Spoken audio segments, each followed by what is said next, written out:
Hello everybody, welcome to divinely guided 7777। कैसे हैं आप सब लोग। मैं आ गई हूँ एक और फ्रेश रीडिंग के साथ। और आज की रीडिंग में जनाब मैं ये चेक करूँगी, ये रिलेशनशिप बेस्ड रीडिंग है। मैंने आज इत्तेफाक से दोनों ही रीडिंग्स रिलेशनशिप पर और लव रीडिंग्स की हैं। आई फील जिस तरह की आजकल मैं पर्सनल रीडिंग्स भी कर रही हूँ और लोगों के जो कंसर्न्स हैं उसमें मुझे लग रहा है जनरली बहुत सारे लोगों को ना गाइडेंस की ज़रूरत है। तो टाइटल से आपने पढ़ लिया होगा कि आपको इस रिलेशनशिप में क्या फिक्स करने की ज़रूरत है। Now it's about you, it's not about the person, it's not about x y z. आपको as a partner, being a partner of this relationship, इस रिश्ते में रहते हुए जो आपका एक पार्टनर का रोल है, आपको इस रिश्ते में क्या फिक्स करने की ज़रूरत है। रिगार्डलेस आपकी लाइफ में जो भी सिचुएशन चल रही है, ये रीडिंग सबके लिए ओपन है। टाइमलेस, जनरल और कलेक्टिव। जब कभी भी आपकी नज़र से गुजरेगी तो ये आपका उस वक्त का मैसेज आपने वही लेना है जो लगे आपको अपनी सिचुएशन से मैच करता हुआ। टैरो में ये मैसेजेस आए हैं, सब आपने अपने ऊपर इम्पोज नहीं करने और इनकी बेसिस पर आपने कोई भी फाइनल डिसीजन नहीं बनाना। आप अपनी प्राइवेट रीडिंग करवाएं। डिस्क्रिप्शन बॉक्स में मेरा नंबर मौजूद है, साथ ही में सेकंड चैनल का लिंक मौजूद है और दोनों ही चैनल्स पर रीडिंग लेने के लिए मेरा कॉन्टैक्ट नंबर एक ही है। So without any further delay let's see के आपको खुद इस रिलेशनशिप में क्या फिक्स करने की ज़रूरत है। What you need to fix in this relationship, what do you need to fix in this relationship.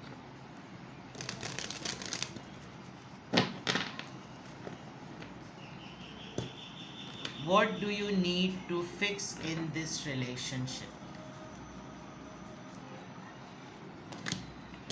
The dragonfly, light-hearted energy, adapt, change, cutting ties, moving on. आप दोनों बहुत ही ज़्यादा ऑन एंड ऑफ लड़ाइयाँ करते हैं, ईगो पे ले जाते हैं। आपके लिए थोड़ा सा मुश्किल इसलिए है रिलेशनशिप में टिके रहना क्योंकि आप बहुत ज़्यादा ग्रोथ पे बिलीव करते हैं। आप जिस तरह खुद अपने ऊपर काम करते हैं, आपको ये लगता है कि जैसे मैं अगर ये सब कुछ कर सकता हूँ तो अगला क्यों नहीं। बार बार तड़ी देना, बार बार इंटिमिडेट करना, धमकी देना, डराना, मैंने अब तो छोड़ा, मैंने तब छोड़ा, छोड़ दो तुम, भाड़ में जाओ, इस तरह की गुफ्तगू से आपको बहुत ज़्यादा ज़रूरत है कि आप इस रिश्ते में ईगो को फिक्स करें। छोटी छोटी चीज़ें जिनसे रिलेशनशिप सस्टेनेबल रहते हैं, आप बंदी को रिटेन कर सकते हैं, रोक सकते हैं। वो छोटे छोटे मामला जिस पर कॉम्प्रोमाइज़ करके, लेट गो करके आगे बढ़ा जा सकता है, उन पर वर्क करने की आपको एज अ पर्सन बहुत ज़रूरत है। आपके पर्सन आपसे कहते हैं, आपको धमकी दी, तुम तो देखो अभी मैं तुम्हें छोड़ के दिखाता हूँ, ये दिखाती हूँ। आप फ़ौरन बोलते तुम क्या छोड़ो, मैं तुम्हें पहले छोड़ देती हूँ। यानी इस तरह की चीज़ें, हर वक्त टिकट हाथ में लेकर तैयार रहना कि अब भागे और तब भागे। फियर जो है वो फियर देखिए, ये नहीं होता कि आप अगला आपको ईगो दिखा रहा है, आप भी ईगो में आकर शुरू हो जाएं, ठीक है भाड़ में जाओ, मुझे तुम्हारी ज़रूरत ही नहीं है। इससे होता ही है कि जब आप अचानक से वो होते हैं ना, आदत हो चुकी होती है लड़ने की। एक तो सबसे अहम बात मैं आपको कहूँ, मुझे लग रहा है कि आपने बहुत सारे लोगों को एक्सपीरियंस किया है और आप हर किसी से पहले वाले पर्सन वाली एक्सपेक्टेशंस लगा लेते हैं, वो पूरी नहीं होती। आपकी एक्सपेक्टेशंस बहुत हाई हैं क्योंकि आप अपने आप को बहुत हाई स्टैंडर्ड पर देखते हैं, गलत बात नहीं है, लेकिन हर कोई आपके स्टैंडर्ड का हो नहीं सकता। आपकी पर्सनालिटी के कुछ टैक्टिक्स ऐसे हैं जिस पे सामने वाला उतरता ही नहीं है। तो आपने अपने ऊपर काम किया तो दैट्स योर क्वालिटी, लेकिन ये कहीं पर भी नहीं लिखा हुआ कि जैसे आप है वैसा ही अगला होगा। अगला हो सकता है आपसे इंस्पायर होकर आपसे जुड़ा हो, तो why do you want him और her to be like you. आप इंस्पायर करें और उसको उसकी स्किल के अकॉर्डिंग डेवलप करें। आपने बहुत टफ़ टाइम देखा है और उस टफ़ टाइम में जब आप खुद निकल आए हैं बाहर, तो आपको लगता है कि जब मैं बाहर आ सकता हूँ तो फिर ये क्यों नहीं। तो आपको फिक्स करने की क्या ज़रूरत है? आपको सिंपैथी फिक्स करने की ज़रूरत है। मैं ये नहीं कह रही आप एम्पैथ हो जाएं, आपको सिंपैथ बनना है। आप ये देखें कि अगला जो है वो अपनी ही कैपेसिटी में क्या कर सकता है, और लेस एक्सपेक्ट करेंगे तो होगा ये कि आपका क्राइटेरिया स्पेशियस होगा, बड़ा होगा। आप दोनों के साथ प्रॉब्लम ये है कि आप दोनों एक दूसरे से बहुत हाई डिमांड करते हैं, और हाई डिमांड में इतना सा भी जब कुछ नहीं होता, रिज़ल्ट आप लोगों का लास्ट में हो जाता है। और मुझे ऐसा लग रहा है आप लोगों की बहुत लड़ाइयाँ होती हैं, इतनी लड़ाइयाँ होती हैं कि जितना नॉर्मल ऑफिशियल कपल्स में नहीं होती होंगी। तो फिक्स करने की क्या ज़रूरत है? ये ज़रूरत है। और जो सबसे इम्पॉर्टेंट बात है कि जब आप लोगों की लड़ाइयाँ होती हैं तो उस लड़ाई के बाद आप लोग एक दूसरे का जीना मज़ीद हराम कर देते हैं, एक दूसरे के ऊपर चेक एंड बैलेंस रख के। और आप दोनों में से कोई एक ऐसा है जो हर किसी को पकड़ पकड़ के बताता होगा, तुम्हें पता है उसने मेरे साथ क्या किया, तुम्हें पता है उसने मेरे साथ क्या किया। प्राइवेसी जो है वो उसकी थोड़ा सा प्राइवेसी को फिक्स करने की बहुत ज़्यादा ज़रूरत है। क्या फिक्स करने की ज़रूरत जनाब? 5 ऑफ सोर्ड्स तो ऐसे आया जैसे वो इंतज़ार कर रहा था। आप देख सकते हैं कैसे वो तलवार लिए खड़ी हुई है उसके सामने, और पीछे से एक और तैयार खड़ा बेचारा, बीच में लाल कपड़ों वाला मजलूम है। ये मजलूम भी नहीं होगा, कोई तलवार उठाता ही इस वजह से कि उसको बहुत ज़्यादा तपा दिया जाता है। तो 5 ऑफ सोर्ड्स से ऐसा लग रहा है कि कॉन्फ्लिक्ट्स एक पीक पर, एक हाइट्स पर जाकर होते हैं। क्या फिक्स करने की ज़रूरत है? 6 ऑफ वॉन्ड्स। पब्लिकली एक दूसरे को ह्यूमिलिएट ना करें।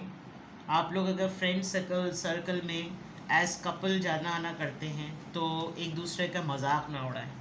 ह्यूमिलिएशन कब इंसल्ट में बदल जाती है, ख़ास तौर पे जहाँ पर आपके पार्टनर की रेपुटेशन है, आपकी रेपुटेशन है। मैंने प्राइवेसी वाली बात इसीलिए कही। कभी कभी आप बहुत ज़्यादा इमेच्योर बिहेव करते हैं, बहुत ज़्यादा, यानी कि अगर आपकी एज 40s के ब्रैकेट में है या 35 या 30 लेट 30s के ब्रैकेट में है और आप हरकतें टीनेजर्स वाली कर रहे हैं, तो that sounds really stupid. And with the page of wands it looks like कि आप सामने वाले को अकॉम्प्लिस कर देते हैं कि तुम जो ना वो मेरी सोचों के ग़ुलाम हो, तुम गलत हो और मैं सही हूँ। ठीक है, गलती भी खुद करी, इल्ज़ाम अगले को दे दिया। तो ये वाली चीज़ आप दोनों को, बल्कि आपको बहुत स्ट्रांगली, आप इस लड़की को या लड़का, ये जो भी है जेंडर, आप इसकी नज़रें देखें, हरकत भी खुद की है और कईयाँ कनखियों से ये देख रहा है या देख रही है कि देखा कैसा तुम्हें तिगनी का नाच नचाया। तो you need to behave with maturity. 2 of cups. मैंने अभी थोड़ी देर पहले कहा था कि आप लोग इतना लड़ते होंगे और मिल भी जाते होंगे। कार्मिक पार्टनर्स कह लें, या आप दोनों का एक दूसरे के बगैर गुजारा भी नहीं है। और दूसरी बात ये कि आप दोनों को कोई और बर्दाश्त भी नहीं कर सकता, माजरत के साथ। बेचारा वो तो खामोशी से देख रहा है, लड़की थोड़ी क्रैक लग रही है, जस्टिस। प्रॉब्लम ये है, ये जो मैंने अभी थोड़ी देर पहले बात कही थी कि आप दोनों ब्रेकअप सिचुएशन में एक दूसरे का ज़्यादा जीना हराम करते हैं, क्योंकि उसमें आप दोनों एक दूसरे के ऊपर इतना, आप ख़ास तौर पे, क्योंकि मैं आपको गाइड कर रही हूँ, आप बहुत सारी टैब्स ओपन कर देते कि मैं इसकी सारी ख़बरें रखूँ, क्या चल रहा है इसकी लाइफ में, इसने मुझसे भी फड्डा किया हुआ है तो इसकी रंगलियाँ कहाँ चल रही हैं, और आपको बहुत से प्रूफ भी मिल जाते हैं। तो फिर होता है आपका मीटर शार्ट, और जब आपका मीटर शार्ट होता है तो फिर आप कहते हैं अब मैं इसको भी शार्ट कर दूँ।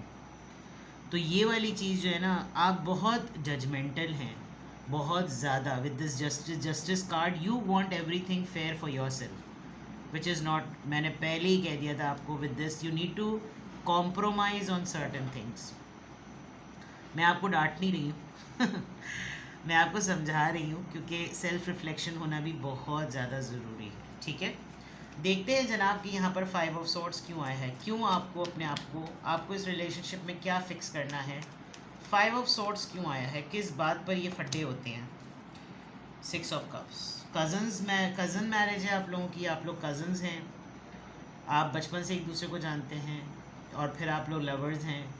बहुत पुराना हो गया है ये रिश्ता, आप दोनों को एक दूसरे की आदत सी हो गई है। एक आपके जहन में बिलीफ बैठ गया है कि मैं ही हमेशा लड़ाई में पहल करूं और यही मुझको मनाए।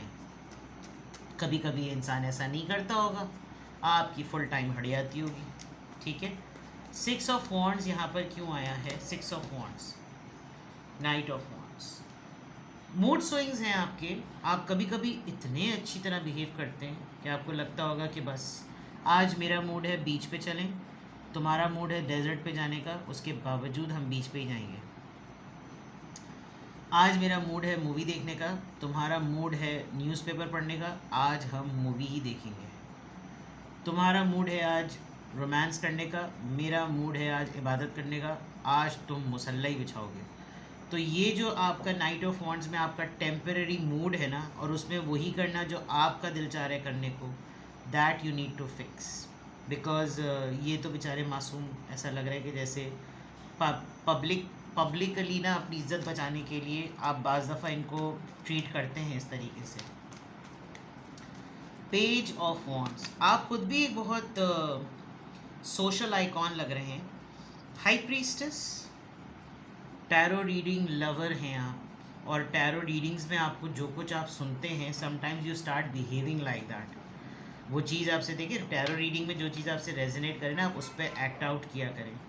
आपको बहुत सारी चीज़ें टैरो रीडिंग में पता चलती हैं, and then you start listening to it and you start behaving accordingly, चाहे वो मैच करे या ना मैच करे। ये चीज़ आपको फिक्स करने की बहुत ज़रूरत है। फॉर एग्जांपल, आपका अच्छा भला पार्टनर चल रहा है साथ में आपके, आपने डिवोर्स की रीडिंग देख ली और लग पड़े आप उनके सारे इंकिशाफात को उस पर अप्लाई करने, तुम भी मेरे साथ यही करते होगे। नो,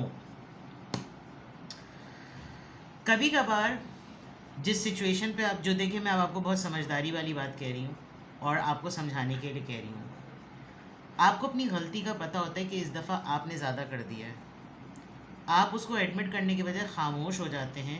और कभी कभी आपका पर्सन चाहता होगा कि यार एटलीस्ट ये तो माने ना, इसने तो वैसे ही करा भी खुद है और मुंह भी खुद बना लिया, और फिर मुझसे ही एक्सपेक्ट किया जा रहा है कि मैं चीज़ों को फिक्स करूं। दिस यू शुड अवॉइड, ये आपको फिक्स करने की बहुत ज़्यादा ज़रूरत है। 2 ऑफ कप्स, 2 ऑफ कप्स यहाँ पर क्यों आया है? 9 of wands. In the and you don't give up, लेकिन देखें अगर आपने चीज़ों को फिक्स नहीं किया तो एक टाइम आएगा कि ये 10 ऑफ वॉन्ड्स में बदल जाएगा कि मेरे पास बहुत सी एक्सक्यूज़ेस हैं, मेरे पास बहुत सी जिम्मेदारियां हैं, तुम्हारा और मेरा मिजाज शायद नहीं बनता, तुम्हारी समझ में शायद मेरी बात नहीं आती, तो फिर तुम अपना देखो मैं अपना देखूँ। और आप लोग शायद इस नोट पे बहुत दफ़ा लड़ाइयाँ कर भी चुके हैं। तो गिव अप आप नहीं करते, ये बहुत अच्छी बात है, लेकिन ऐसे मामले पे गिव अप ना करें जिसमें सामने वाले को भी सांस लेने की गुंजाइश मिले। जस्टिस कार्ड यहाँ पर क्यों आया है? जस्टिस कार्ड यहाँ पर क्यों आया है? The moon. इनसिक्योरिटी, पजेसिवनेस, ये मेरा ही है, ये कहीं जाकर तो दिखाए, मैं इसकी टांगें तोड़ दूँ, ये कहाँ की तस्वीरें हैं, ये क्यों किया तुमने, तुम्हें कोई मसला है मेरे साथ, तुम्हें मैंने क्या चीज़ नहीं दी हुई, तुम्हें मैंने कितना कुछ अपना दिया, तुम्हें मैंने अपना समझा, तुम्हें फलाना, तो तुम्हें ढमकाना, तुम्हें मैं, and that creates fear, that creates anxiety, that creates rift.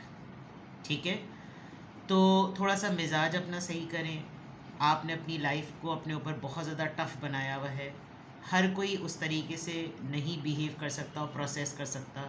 सामने वाले को, अपने पार्टनर को उसकी कैपेसिटी, उसकी कॉम्पिटेंसी के अकॉर्डिंग लें, जैसे आप हैं वैसा उसको मत समझें। Opposites attract each other, similars repel. तो इस वाली चीज़ पर आपने फोकस करना है।